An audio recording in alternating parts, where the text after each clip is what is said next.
कौन है? कौन है वहां? हाँ। मुझे तो पहले से ही शक था तुम दोनों पर। ऐसा कुछ भी नहीं है जो आप सोच रहे हैं। हम तो बस रजत के ऊपर जो बुरा साया है उसे हटाने की कोशिश कर रहे थे। अपने बच्चे को मारकर जाओ चचा, ये कहानी किसी और को सुनाना, समझे? आप चलिए हमारे साथ, चलिए।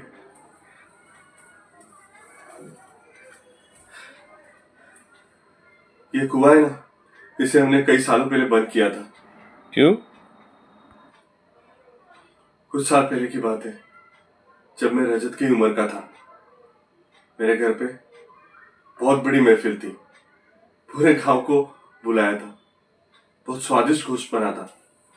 सब लोग पूरे मजे से खा रहे थे, पर भीमा और उसकी बेटी बाहर से देख रहे थे। क्यों? बाहर से क्यों देख रहे थे? छोटी जात के थे ना, बेचारे। अपनी बेटी के लिए वो खाना मांगता रहा, लेकिन किसी ने उसको खाना नहीं दिया। और रजत के बाप से रहा नहीं गया।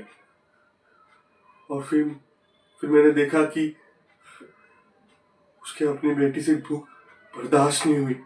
वो रात को आया। रात के अंधेरे में हमारे रसोई से कुछ खाना उसने लिया, और भागते समय एक बर्तन के ऊपर उसका पैर रखे। और उस पैर के आवाज से सब लोग उठ गए। और मेरे बाबूजी ने देखा और भीमा को पकड़ा, उसे मारना शुरू कर दिया। भीमा वहां से भागने लगा, और वहां पे एक पत्थर था। उस पत्थर को लगकर वो कुएं में गिरा। बाबूजी ने नीचे देखा और उन्होंने मान लिया कि भीमा मर गया है। और फिर दूसरे दिन भीमा की लड़की उसी कुएं के अंदर गई। फिर बाबूजी ने वो कुआं का दरवाजा ही बंद कर दिया। मैंने उनसे कहा कि उसके अंदर भीमा की बेटी है, वो जिंदा है।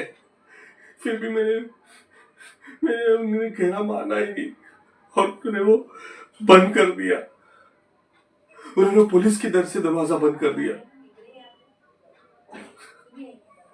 और उसके कई साल के बाद अचानक गांव में से भेड़ बकरियां अचानक गायब होने लग गई। और रात से कोई बाहर निकलने से मना कर रहा था। और सबको लग रहा था कि ये कोई चोर है, लेकिन ये चोर नहीं, ये भीमा का ही साया था। फिर हमने उस कुएं पर जाकर हवन करके मंत्र से वो कुआं का दरवाजा फिर से बंद कर दिया। लेकिन फिर से हमने देखा कि किसी ने वो ताला तोड़ दिया है। और जब ये घटनाएं फिर से होने लग गई, तभी मुझे और किसी के नहीं, लेकिन मेरे मेरे बेटे रजत की चिंता है। मैं तो अपनी जिंदगी जी चुका हूँ। वो यूं ही रात को बड़बड़ाता रहता है। अचानक से उठकर कहीं भी चला जाता है। किससे भी बात करता है, पता नहीं कौन होता है। पर